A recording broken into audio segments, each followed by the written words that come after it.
2 weeks ago, I fell down. I was sitting in my chair at my kitchen table, and my leg went to sleep. And you know how sometimes when your leg goes to sleep, it don't feel like it's all the way asleep, and you feel like you could just stand up and smack it and shake it around a little bit and you'll be good? Well, that's what I thought happened to me. Except I was wrong. My whole leg was asleep.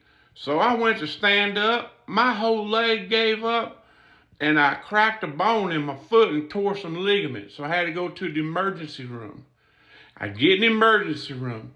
They take an x-ray. They go, yep, you got a fracture on top of your foot bone right there, and the ligaments are torn. And they said, we're going to give you some Motrin for pain. I said, Motrin for pain? This thing hurts bad, man. I ain't a small man. I crashed down on my foot. Now, the curtains in the emergency room are only separated bed to bed. There's curtains. You could hear the people next door. Well, there was a Spanish lady next to me. She couldn't speak English, but her daughter was there to interpret.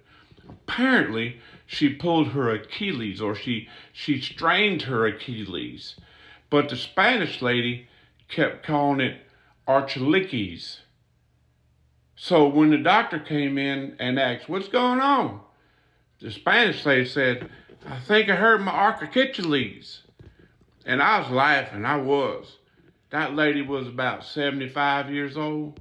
That doctor took an x-ray.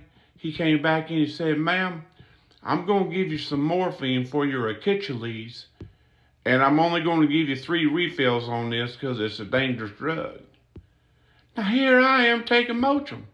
Don't make no sense. I'm just as much pain as she is, probably. So when the doctor came back in to ask how that Motrin was working, I said, Doc, I'm not sure, but can you check my Achilles? Because I think it's hurting me too. I think I ruptured my Achilles. He had security walk me out the hospital.